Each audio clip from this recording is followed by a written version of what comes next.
Bueno, buenos días con todos. Voy a explicarles sobre la reabsorción renal de glucosa, que es algo que no es muy complicado. Bueno, primero vamos a empezar a hablar sobre la nefrona y sus partes, ¿no? La nefrona empieza con el corpúsculo renal, que es la parte que está acá. Eh, Empieza con el corpúsculo renal, que a su vez contiene el glomérulo, que son todos los vasos que están entremezclados, como si fueran un espagueti, ¿no? Y afuera tenemos la cápsula de Bowman. Eh, Entre la cápsula de Bowman y el glomérulo tenemos también el espacio de Bowman, que es el espacio donde va a llegar por primera vez todo el filtrado.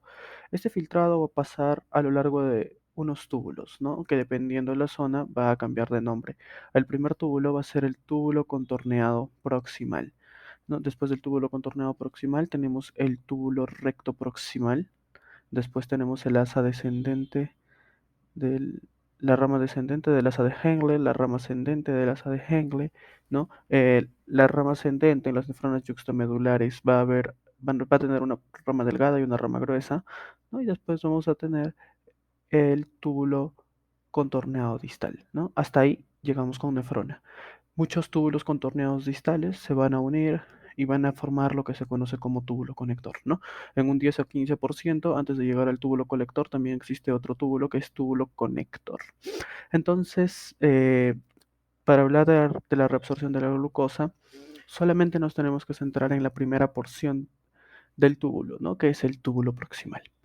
En el túbulo proximal se va a reabsorber el 100% de la glucosa filtrada. Por lo tanto, lo que se debería excretar debería ser cero, ¿no?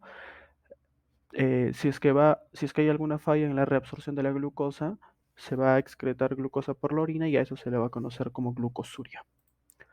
Bueno, los tipos de transporte. Todas las sustancias a lo largo de los túbulos pueden pasar hacia el intersticio y de vuelta hacia los capilares renales a través de dos tipos de transporte. Una vía transcelular, que ahí está de rojo, transcelular porque necesita pasar por la célula y para esto necesita de dos transportadores, un transportador apical y un transportador vasolateral.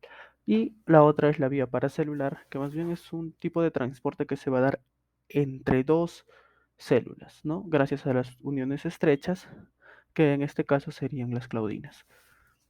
En el caso de la glucosa, el 100% se va a dar por transporte transcelular. Entonces ahora tenemos que hablar cuáles van a ser los transportadores encargados, no tanto en la membrana luminal como en la membrana vasolateral. Bueno, ahora tenemos los transportadores.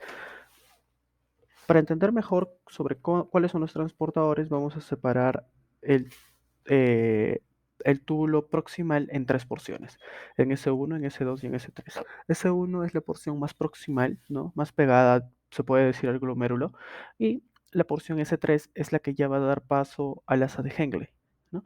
Entonces, en el segmento S1 y S2, ¿qué vamos a encontrar? En primer lugar, en la membrana apical, vamos a encontrar el transportador SGLT2, ¿no? Este transportador es exclusivo del riñón, no la podemos encontrar en otro lugar. Y la vamos a encontrar en el segmento S1 y S2. Y en la parte vasolateral tenemos otro transportador que es el GLUT2, ¿no? Estos dos transportadores están presentes en el segmento 1 y en el segmento 2. Entonces, ¿cómo pasa la glucosa?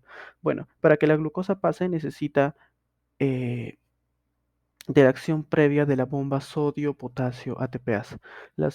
Esta bomba saca 3 sodios, ingresa 3 potasios a cambio de una molécula de ATP, ¿no? Gasta como energía una molécula de ATP.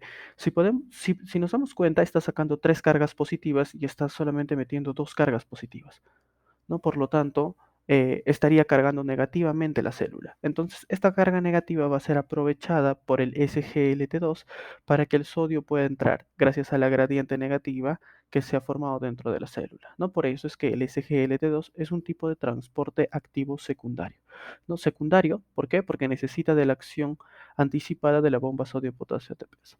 Entonces, esta es la forma por la que entra, ¿no? Y va a salir, pues, por difusión facilitada. Bueno, en el último segmento, en el segmento S3, se necesita de el transportador SGLT1 en la membrana apical y del GLUT1 en la membrana vasolateral.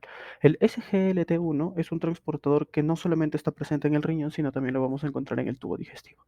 Y como podemos ver, si comparamos con la anterior, acá tenemos que el SGLT2 hace que pase una glucosa junto con un sodio, ¿no? Esta figura media marrón es una glucosa por un sodio. En cambio, en el SGLT1 pasa una glucosa, pero a través de dos sodios, ¿no? Esta es la diferencia. Y eh, igual es un tipo de transporte activo secundario porque va a necesitar la acción previa de la sodio potasio ATPasa y después va a pasar por la membrana vasolateral a través del transportador GLUT1 mediante difusión facilitada. Eh, Ahora, ¿cuál de los dos es más importante?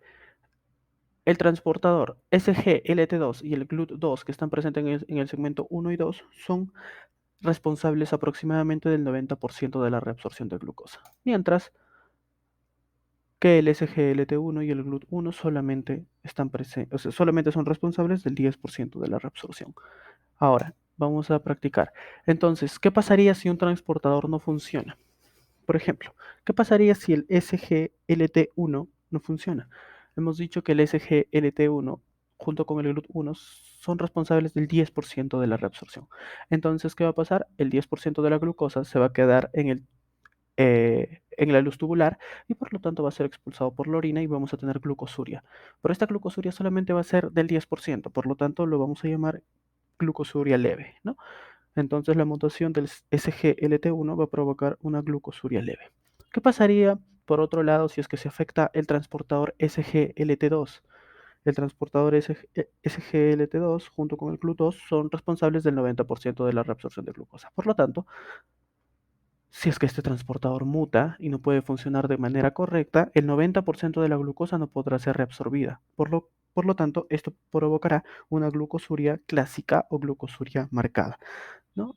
Y la mutación del GLUT2 también tiene un nombre específico que es el síndrome de Fanconi.